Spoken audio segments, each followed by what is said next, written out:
어떤 목사님 설교에서 제가 들으면서 큰 은혜를 받은 이야기인데요. 로미오와 줄리엣 이야기 있지 않습니까? 우리가 너무나 잘 아는 이야기입니다. 로미오와 줄리엣이 만나 사랑을 했는데 알고 보니까 두 집안이 원수 사이입니다. 반대합니다.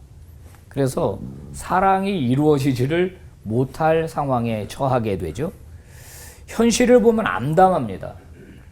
양쪽 집안이 진짜 원수 중에 원수로 지내니까 그걸 보면은 너무 힘들고 너무 어렵죠. 고통스러운 겁니다. 그런데 또 하나의 실제가 두 사람 사이에 작동해요. 그게 뭐냐면 둘은 서로 사랑한다는 겁니다. 집안이 원수 사이고 두 사람의 결혼을 반대하는 그런 엄청난 어두운 사건이 있지만은 둘이 사랑하고 있다는 것만큼은 분명히 서로가 느끼는 거예요. 두 개의 실제입니다. 그런데 서로 사랑한다라고 하는 이 감정과 이 실제가 고통을 뛰어넘게 만들어주는 거예요. 눈물을 뛰어넘게 만들어주는 거죠. 두 개의 실제 사이에서 한쪽이 또 다른 쪽을 뛰어넘는 일들이 일어난다는 것을 우리에게 보여줍니다. 요한계시록이라고 하는 성경을 우리가 많이 오해합니다. 먼 미래의 책으로 오해를 해요. 앞으로 죽고 난 다음에 일어날 어떤 것을 우리에게 보여주는 것으로 오해하는데 실제로 요한계시록을 연구하면 연구할수록 요한계시록은 미래의 책이 아니라 오늘의 책입니다. 요한계시록이 쓰여질 당시의 삶은 암울했습니다. 자, 네로 황제의 박해가 있었죠. 그리고 조금 잠잠하나 싶어졌는데 도미티아누스의 박해가 또 이어지게 됩니다. 많은 그리스도인들이 끌려갑니다. 박해를 받습니다. 심지어는 정말 처참한 모습으로 순교를 당합니다. 자, 그리스도인들은 이런 의문에 휩싸였을 거예요. 하나님 살아계신가? 하나님이 살아계시면 왜 이걸 그냥 두고만 보시지? 이렇게 많은 그리스도인들이 억압당하고 끌려가고 매맞고 고문당하고 심지어는 처참한 방법으로 죽임을 당하는데 왜 하나님은 가만히 보고만 계시는가? 이런 의심들을 했을 겁니다.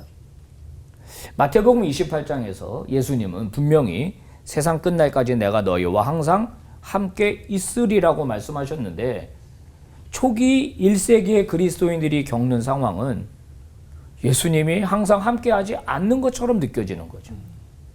성경에 언약문이라는 게 나옵니다. 언약문. 최초로 등장하는 언약문이 바로 시내산에서 이스라엘 백성들과 그 언약식을 체결하면서 하신 말씀인데요. 이거죠. 나는 너의 하나님이 되리라. 그리고 너희는 내 백성이 될 것이다. 이게 언약문입니다. 많은 민족 가운데 이스라엘이라고 하는 민족을 선택해서 내가 너희들의 하나님이 친히 되어주겠다. 이렇게 말씀하시면서 40년 광야 생활 동안에 옷이 떨어지지 않고 신발이 떨어지지 않고 만나를 먹이시면서 하나님의 하나님 되심을 보여주거든요. 수많은 전쟁 다 승리로 이끌어 주십니다. 그런데 초기 1세기의 그리스도인들에게 이 언약이 희미해지는 거예요. 정말 하나님이 우리 하나님 맞아?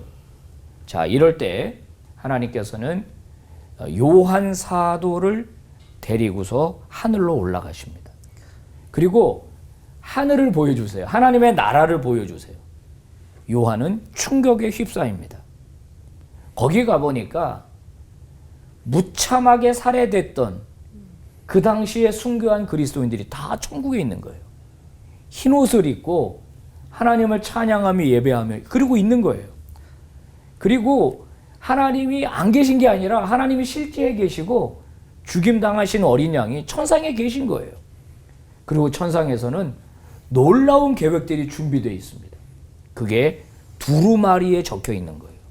7 인으로 딱 붙어 있는 두루마리가 7인이 하나씩 떨어지면서 이 땅을 향한 하나님의 놀라운 계획이 이제 시작이 되고 있죠. 현실은 암담합니다. 근데 또 다른 실제를 경험하는 거예요. 그 하나님의 나라의 실제가 지금 암울한 삶을 뛰어넘게 만드는 겁니다. 하나님은 요한계시록을 통해서 내가 여전히 너희와 함께하고 있다라는 분명한 사인을 보여주시고 요한은 그것을 적어서 7 교회 편지로 보냅니다. 고통 가운데 있는 수많은 그리스도인들이 그 편지를 받습니다. 그러면서 어떡합니까? 하나님 살아계시구나. 하나님 지금도 우리와 함께 하시구나.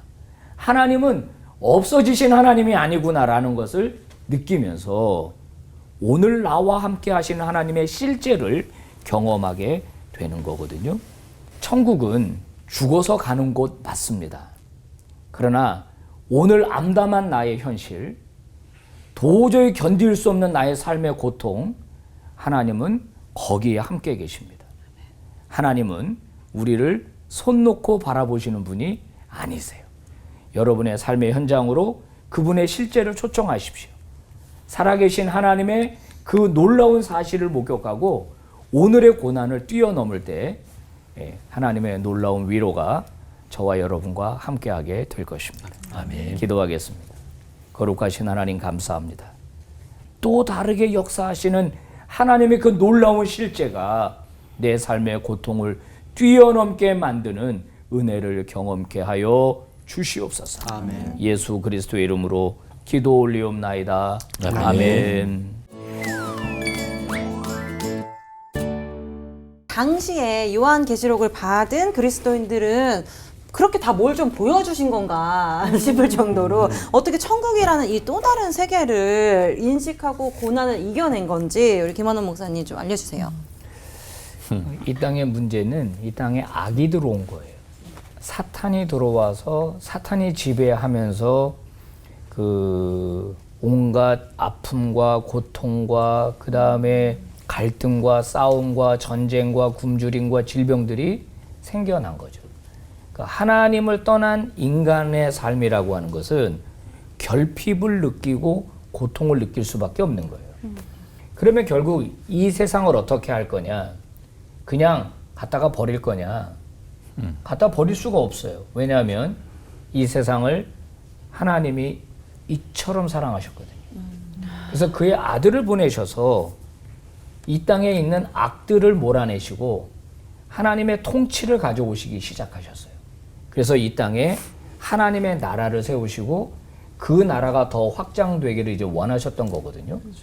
요한계시록은 하나님이 이 땅의 악을 그냥 두고 보시지 않는다는 메시지를 던져주고 있어요. 일단 7인의 그 재앙이 나오잖아요. 그 다음에는 7 나팔 재앙으로 이어지죠. 그 다음에 7 대접 재앙으로 이어지면서 결국 이 점점 클라이막스로 이제 이렇게 요한계시록이 가요. 그래서 17장, 18장으로 가면 음녀를 심판하십니다. 음녀가 누구냐? 짐승을 타고 있는데 그 짐승이 바로 옛뱀이라고 그 요한계시록은 말해주고 있거든요. 사탄을 타고 있는 음녀, 그 음녀가 로마라는 거예요. 그래서 로마의 정체를 사탄적 그 지배가 이루어지는 제국으로 그 성경은 말하면서 결국 무너졌도다 큰 성 바벨론이요. 이것은 비밀이라 이렇게 말하거든요. 그래서 결국 로마는 무너진다는 거예요. 사탄의 앞잡이 노릇을 하는 로마는 완전히 처단한다는 거예요. 요한계시록의 마지막 메시지는 모든 악한 것들을 다 잡아서 무저경에다 쳐넣습니다. 그래서 하나님이 이 땅의 모든 악을 다 제거하세요. 그거를 보여주시는 겁니다. 그렇기 때문에 현실에서 우리가 하나님을 떠나서 뒤죽박죽된 이 세상 속에서 고통을 느낄 수밖에 없지만 그리스도인들이 그 고통에 함몰당하지 말고 그 고통을 이겨내고 악과 손잡는 삶을 살지 말고 하나님과 손잡는 하나님의 샬롬이 오게 하는 인생을 살아라. 그것이 요한계시록의 메시지죠. 그래서 요한계시록을 받았던 아마 초기 교회 성도들은 엄청난 용기를 얻었을 겁니다. 그러면서 정말 악과 타협하지 않고 순수하게 믿음과 신앙을 지키면서 순교당하는 현장에 기꺼이 걸어갔을 걸로 생각이 됩니다.